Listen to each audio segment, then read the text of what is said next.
Grâce matinale, l'interview politique.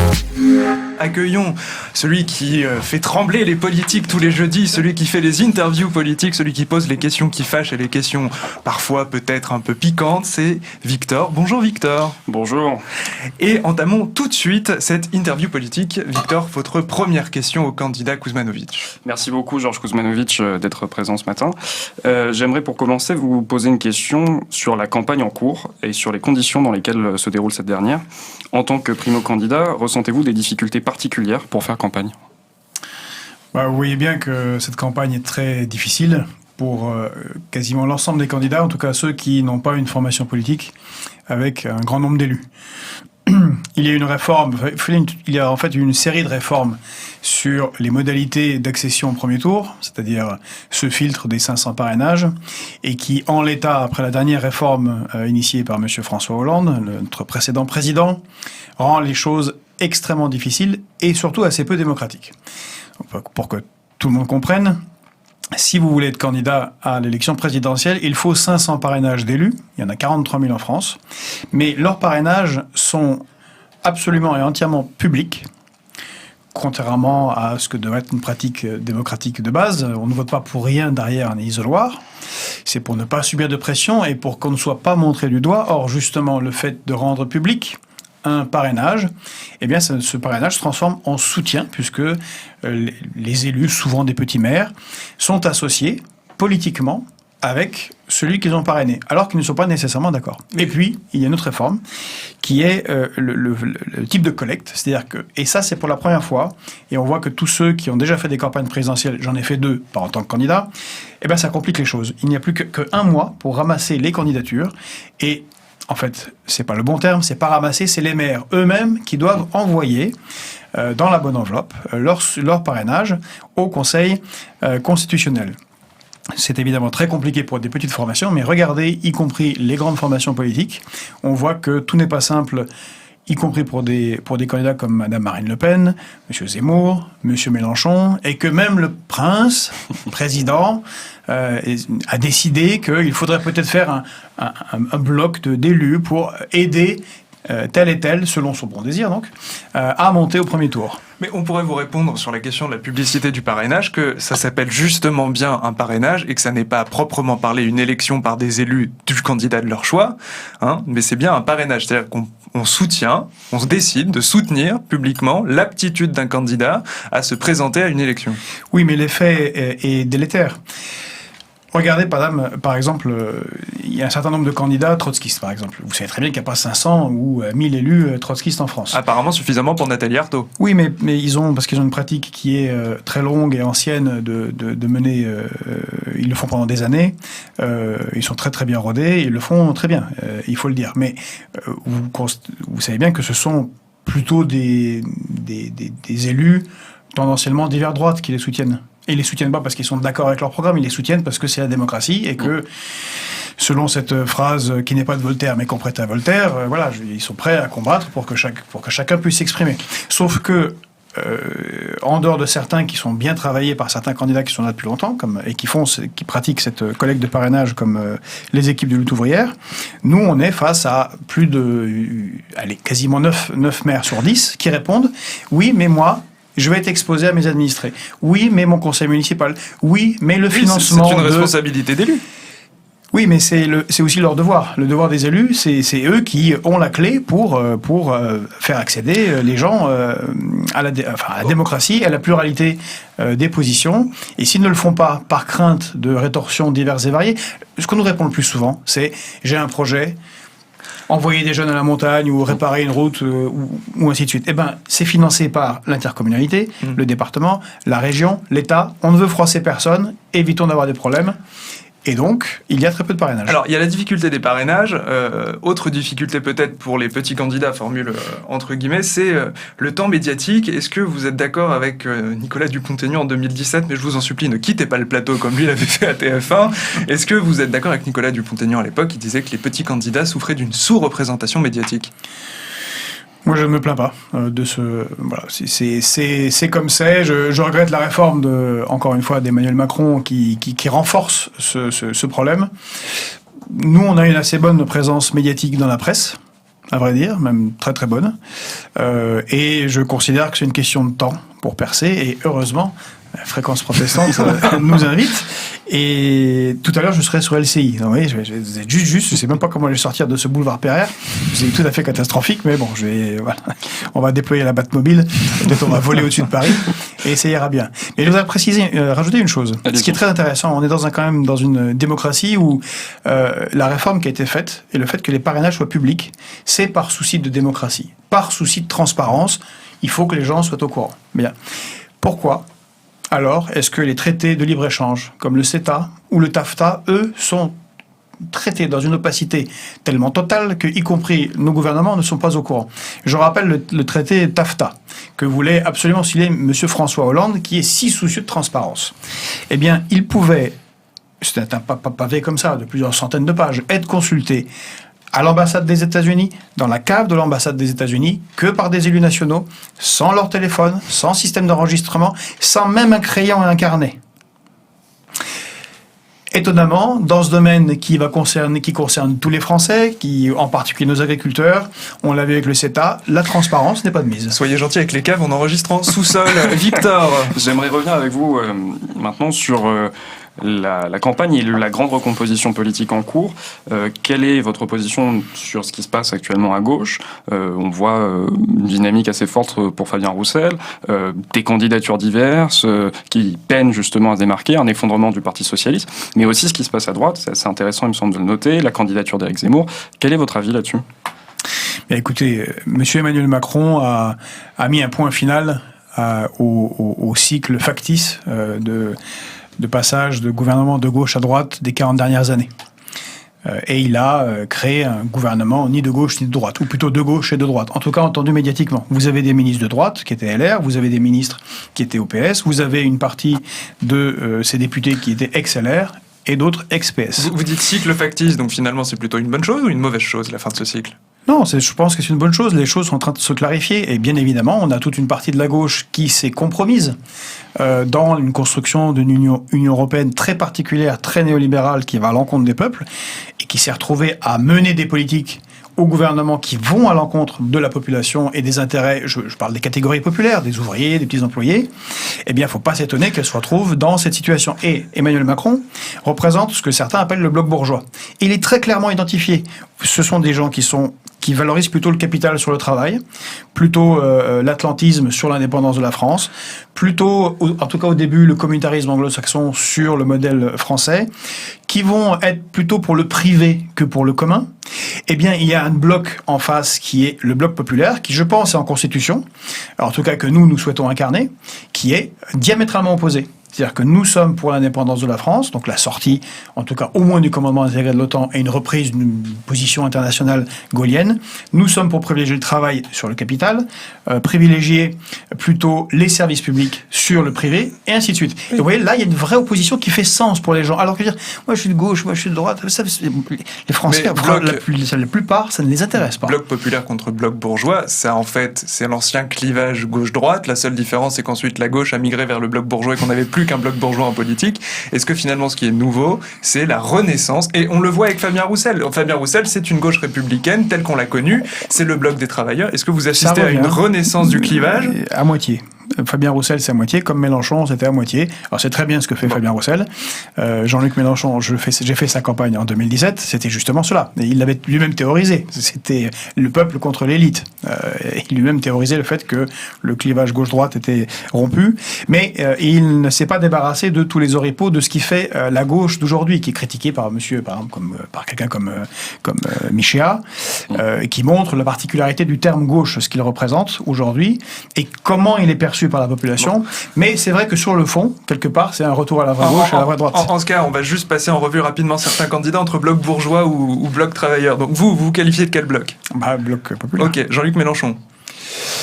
Il était dans le bloc populaire, mais oui, plutôt bloc populaire. Éric Zemmour. Bloc bourgeois. Marine Le Pen. Je ne sais pas si c'est le même. Emmanuel Macron. Lui, c'est l'incarnation du bloc bourgeois. Anne Hidalgo. Bloc bourgeois. Christiane Taubira. Bloc bourgeois. Donc, si j'ai bien compris, vous êtes le seul bloc travailleur? Non, je vous dis, Non. vous n'avez pas parlé de Roussel, vous avez oublié, Oui, je sais pas pourquoi. le gars Roussel. Il y avait Arnaud Montebourg, mais qui est plus candidat, mais ça représente un certain courant d'idées, qui est le nôtre. Et il y a Mélenchon, et quand je disais Mélenchon, partiellement, c'est à cause de certaines dérives qu'on a connues ces derniers temps. Mais c'est une question intéressante, c'est un clivage justement, enfin une nouvelle forme de clivage qui apparaît. On a parlé aussi d'un moment populiste en 2017. Après, toute la question est de savoir si justement, est-ce que ce clivage est véritablement présent, représenté aussi par les différentes candidatures. Et j'aimerais aussi avoir votre avis. Je sais que vous portez justement la souveraineté assez haut dans les thématiques de votre programme. Est-ce que pour vous, c'est l'un des clivages principaux justement de cette élection? Est-ce que aujourd'hui on voit dans certains secteurs, par exemple l'affaire Alstom est revenue sur le devant de la scène, mais il y a plein d'autres cas qu'on pourrait mentionner, et avec la crise de Covid-19, la souveraineté économique est devenue centrale. Est-ce que pour vous c'est aussi un nouveau clivage central? Alors, je pense que c'est un clivage, sauf que par l'inanité d'une bonne partie des candidats de gauche, c'est Emmanuel Macron qui récupère cette souveraineté pourtant qu'il s'aborde à grands coups de masse régulièrement, en se proposant de... On a entendu Bruno Le Maire hier parler de nationalisation d'EDF, de relance de construction de centrales nucléaires, mais on voit bien que la crise de la Covid a été un révélateur pour tous les citoyens. Un mois avant la crise de la Covid, quand on parlait, puisqu'on en parlait, nous, de souveraineté, bon, on était un peu considérés soit comme de doudingues, soit des gens retardés sur la mondialisation heureuse, soit éventuellement des gens d'extrême droite. Bon, maintenant, le Covid étant passé, ça a dessillé les yeux de tout le monde s'est réveillé, s'est rendu compte qu'on produit pas nos médicaments, qu'il n'y a pas de masque, qu'il n'y a pas de gel hydroalcoolique, qu'on a un pays qui ne peut pas réagir à une crise qui n'est pas si grave que cela, mais quand même suffisamment pour que ça paralyse le pays, et qu'on ne peut pas faire alors que d'autres pays font mieux. Donc la souveraineté, la relocalisation de l'industrie, de l'économie, semble maintenant un truisme, au point que M. Emmanuel Macron le saupoudre partout. C'est de la poudre de perlimpinpin qu'on saupoudre, c'est vachement pratique. Et simplement, justement, sur la souveraineté, ça me semble intéressant, ce que vous disiez sur le fait que c'est devenu peut-être un thème commun, même à une partie aussi, d'économistes libéraux, de personnes qui ne défendaient pas justement cette thématique-là précédemment.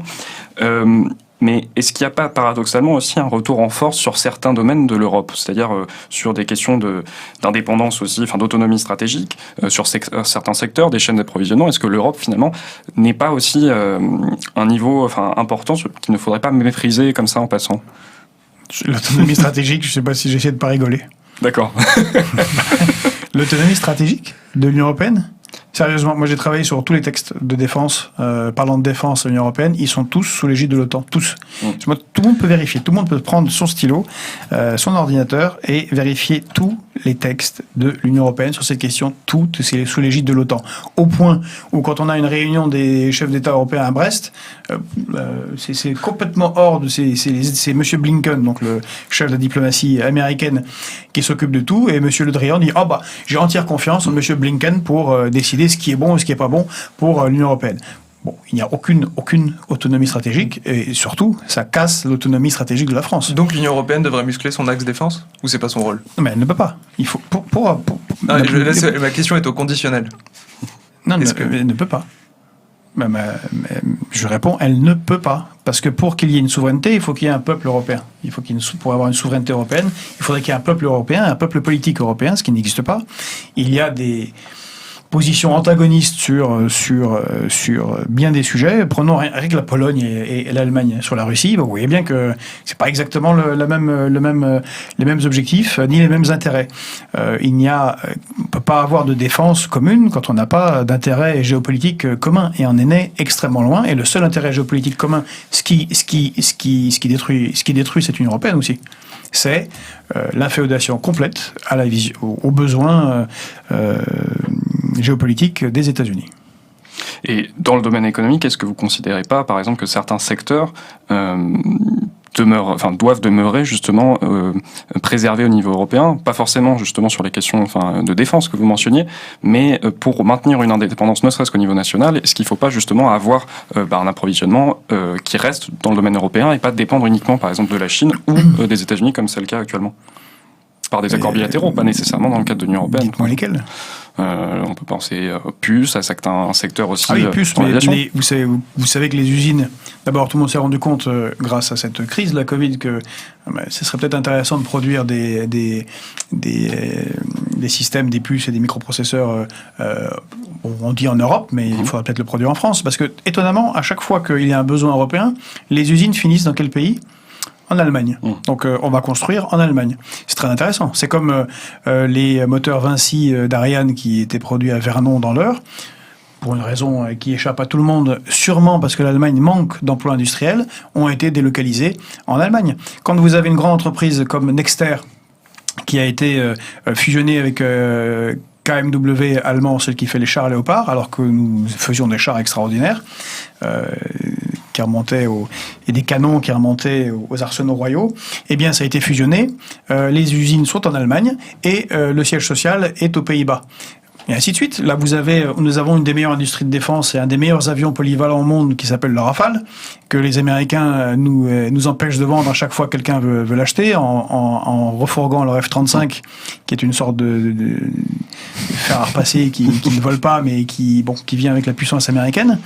Et qu'est-ce que nous demandent les Allemands ? Ils nous demandent les secrets industriels de Dassault pour construire le SCAF, qui serait l'avion européen, mais à partir des technologies d'Airbus et de Dassault. Mais enfin, à un moment donné, ça devient ridicule. Donc oui, moi je veux bien une Union européenne de ce type-là, mais on met les usines en France. Et visiblement, nos dirigeants actuels trouvent que c'est tout à fait normal que l'Union européenne soit dominée par l'Allemagne. C'est inacceptable. J'aimerais maintenant avoir justement un petit peu vos propositions sur les services publics, puisque on parlait de la crise Covid.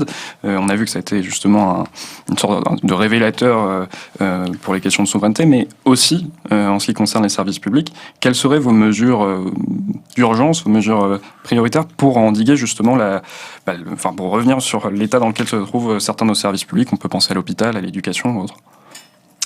Mais il faut comprendre d'abord pourquoi on est dans cet état et pourquoi nos services publics sont dans cet état. Nous sommes dans un vaste processus de privatisation généralisée et de transfert de compétences, de souveraineté du public au privé. On le voit très très nettement avec la part détenue dans le PIB par les 500 fortunes. Les 500 premières fortunes de France. Il était de 6% en 1996, il est maintenant de 43%. C'est-à-dire 500 personnes contrôlent quasiment 50% du PIB français. Tout a été fait pour saborder les services publics.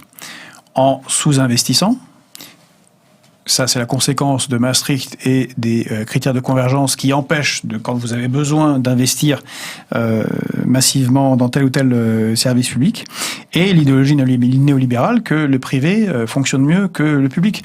Et on le voit dans le livre qui est sorti aujourd'hui, qui est Les Infiltrés, de vos collègues du Nouvel Observateur. C'est accéléré sous Emmanuel Macron, mais c'était vrai depuis longtemps. Vous avez la mise en place, un détournement complet. L'État est organisé par des agences de conseil nord-américaines, plutôt que de se servir des compétences que l'on a au sein de l'État. Bon, il ne faut pas s'étonner que le service public s'effondre. Et puis, c'est vraiment pour moi, c'est une organisation du dépérissement de l'État, volontaire. J'en ai parlé, je crois que je suis le seul candidat à l'avoir fait, de ce qui se passe avec les douanes. C'est la loi de financement de 2020 et le projet de loi de financement de 2022. Les douanes sont en train d'être sabordées entièrement. C'est en termes de compétences, en termes de collecte des taxes, qui vont être transférées à la Direction générale des finances publiques. On pourrait penser que c'est juste une réforme interne, sauf qu'il y a 1000 employés en moins. Il y aura 1000 personnes en moins qui vont devoir collecter 80 milliards qui sont collectés par les douanes, mais sans plus avoir les moyens de contrôler les entrepôts ou les containers ou les véhicules. Ce sera que sur des déclaratifs, sur un programme dont l'algorithme a été fait par une agence de conseil américaine. Perte prévue pour l'État en 2025, 30 milliards. C'est open bar pour le trafic. D'ailleurs, Le Havre, la ville de monsieur Édouard Philippe, qui en est le maire et qui était Premier ministre quand tout ça a été mis en place, on y contrôle un conteneur sur 4000 par jour. Ça devient une des plaques tournantes de l'entrée de la cocaïne d'Amérique latine en Europe, et en tout cas en France. quand les choses se passent ainsi, c'est qu'on veut qu'elles se passent ainsi. Et je pense que l'objectif est de s'aborder la France en tant que modèle d'État-nation qui nous vient de la Révolution française, et en tant que modèle d'un pays ayant une certaine grandeur, un certain sens de défense de la patrie, et en même temps de très bons services publics, ce qui nous vient du Conseil national de la résistance de Gaulle et des communistes, c'est-à-dire le vrai bloc populaire. Passons du Havre à l'école. Oui, j'avais une question à vous poser justement sur les dernières annonces d'Emmanuel Macron concernant l'éducation nationale. Ça serait donc la suppression du CAPES et la fin du statut d'enseignant, donc de l'emploi à vie. Qu'est-ce que vous répondez justement à ces annonces? Est-ce que vous avez des mesures spécifiques en ce qui concerne l'éducation nationale? Oui, il faut une réorganisation complète de l'éducation nationale.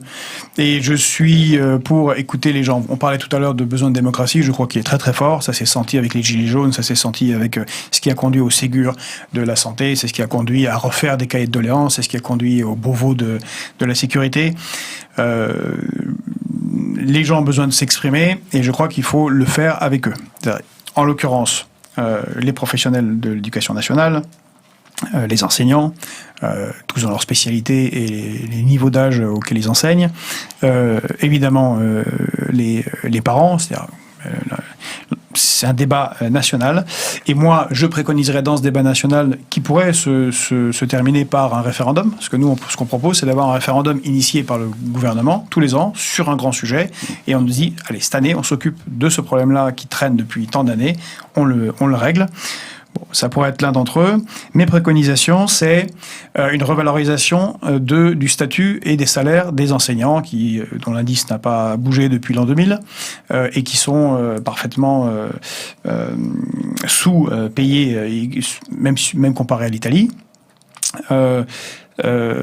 Mais avec une responsabilité dans l'enseignement et une amélioration des compétences. On doit revenir, je reviendrai sur cette réforme absurde de M. Jospin, qui a été de supprimer les écoles normales. Je suis aussi pour proposer l'uniforme à l'école et une forme de retour de discipline que peuvent mobiliser les enseignants afin de pouvoir tout simplement faire cours. Institution, service public, école, on va retourner au Havre en fait après l'école puisque maintenant on retourne à l'international. Question internationale de Victor. J'aimerais, je sais que les questions de défense vous sont chères. On a appris ce matin le retrait des troupes au Sahel. Est-ce que vous pouvez, de l'opération Barkhane, est-ce que vous pouvez donc, nous donner votre avis sur cette situation et de manière plus générale, que pensez-vous des différentes crises que traverse actuellement la scène internationale?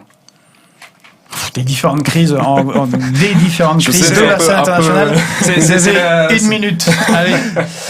Bon, pour le Mali, moi depuis le début, je dis que après l'opération Serval, qui avait un objectif militaire particulier, ce fait que j'étais à l'école d'état-major et que je suis un lecteur des grands stratèges, comme disait Clausewitz, la guerre est la continuation de la politique par d'autres moyens. Or là, on a une présence militaire et on demande aux militaires de faire ce qu'ils ne font pas. Alors, ils poursuivent des ennemis djihadistes. Bon, très bien, c'est leur travail. Mais si vous ne participez pas aux règlements politiques, économiques, sociaux, dans la région, si ça ne vous intéresse pas, alors autant ne pas y aller.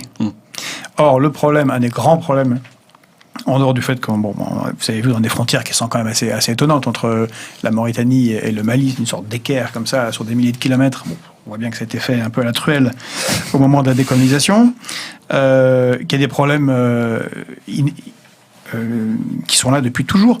Le jour où démarre Serval, c'est le jour où sont intervenues les forces des troupes de marine, dont j'ai fait partie, un siècle avant, aux temps coloniaux, à Gao, pour régler le problème de l'irrédentisme touareg. Même problème. Il y avait le MNLA, personne n'a discuté avec le MNLA avant, il s'est retrouvé donc en appui des djihadistes. On ne règle pas non plus les problèmes de misère. Pire, on les aggrave. Vous avez les accords de partenariat économique avec les pays Afrique, Pacifique, Caraïbes, qui sont une sorte de néolibéralisme débridé, où vous vous retrouvez à des situations où, alors même que nos agriculteurs sont dans une situation catastrophique, il y en a 2 qui se suicident par jour, la préférence donnée à l'agro-business fait que vous avez une production subventionnée qui ne profite pas aux agriculteurs, mais qui profite à l'agrobusiness, et que vous envoyez des aliments sur les marchés d'Afrique qui coûtent moins cher que ceux qui sont produits à 5 km de la ville.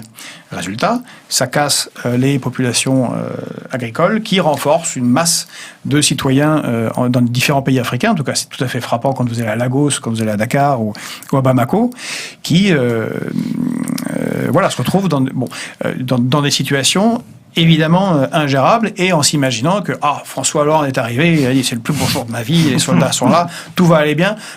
Non, ça fait juste du néocolonialisme, et on se retrouve détesté à cause de ça. Et d'une certaine manière, c'est terrible, mais avec une certaine légitimité. Donc on a tout un travail en fait de réorganisation de notre relation avec les pays en particulier d'Afrique de l'Ouest, puisqu'on a une relation forte avec ces pays-là. Et je pense qu'il serait temps d'avoir des partenariats, comme on dit, de co-développement sérieux. Et moi, je suis très inspiré par un certain Thomas Sankara, qui est un très grand souverainiste, qui a été assassiné, je pense, à cause de son discours d'Addis Abeba de 87 sur la dette, parce qu'il avait parfaitement compris les mécanismes de la dette. Et je suis pour ce genre de partenariat-là, plutôt ceux qui étaient envisagés à cette époque-là avec ce genre de personnages. Malheureusement, le temps file et on a voulu couvrir le maximum de sujets. Alors, ce matin, on a parlé d'espace avant que vous arriviez. On va pas reparler de spatial. En réalité, c'était juste pour dire que normalement, cette émission est une émission culturelle et politique. Et on n'a pas abordé un sujet crucial qui est très peu abordé dans cette campagne en plus. Vous proposez quoi pour la culture ? On considère que c'est un élément stratégique, puisque c'est marqué dans notre proposition numéro 2, sans que ce soit décliné concrètement, ce qui peut nous être reproché, je comprends. C'est plutôt une orientation en général. Il faut un accès à la culture meilleur. C'est-à-dire ? Subventionné pour toute une partie de la population qui n'y a pas accès. À des contenus français ou indifféremment français et étrangers ? Non, j'ai dit pour la souveraineté. Donc ça fait partie du bloc de souveraineté. Je rappelle qu'il y avait eu l'accord multilatéral. L'accord multilatéral d'investissement, l'AMI, dans les années 90, qui était une sorte de folie néolibérale au niveau mondial, qui n'a pas pu être mis en place, et qui en France a été le plan a capoté en France parce que il y avait été demandé une préférence nationale pour la culture. Bon, c'est un minimum, vu la manière dont le monde anglo-saxon phagocyte l'ensemble de la culture, en tout cas de la culture populaire. Donc je crois qu'il faut aider, subventionner, et faire en sorte que en particulier la jeunesse puisse s'exprimer sans se demander ce qu'ils vont manger le 15 du mois. On parlait culture, vous avez le droit à une réponse en seulement 2 mots, un nom et un prénom. Désolé, je pique la question à France Inter, mais si vous deviez panthéoniser quelqu'un, ce serait qui ? Nom, prénom. Misak Manoukian. Ok. Merci Georges Kuzmanovic d'être venu ce matin dans notre matinale, et nous on se retrouve, amis auditeurs, la semaine prochaine en direct à 10h, et comme vous voyez il est 11h59, comme quoi ce matin on aura tiré jusqu'au bout le temps qui nous est octroyé. La semaine prochaine on reparlera un peu plus de culture, c'est vrai qu'aujourd'hui on était surtout sur l'espace et sur la politique, mais rassurez-vous, la matinale culturelle et politique de Fréquence Protestante n'oublie pas sa dimension culturelle. Amis auditeurs, merci et à bientôt.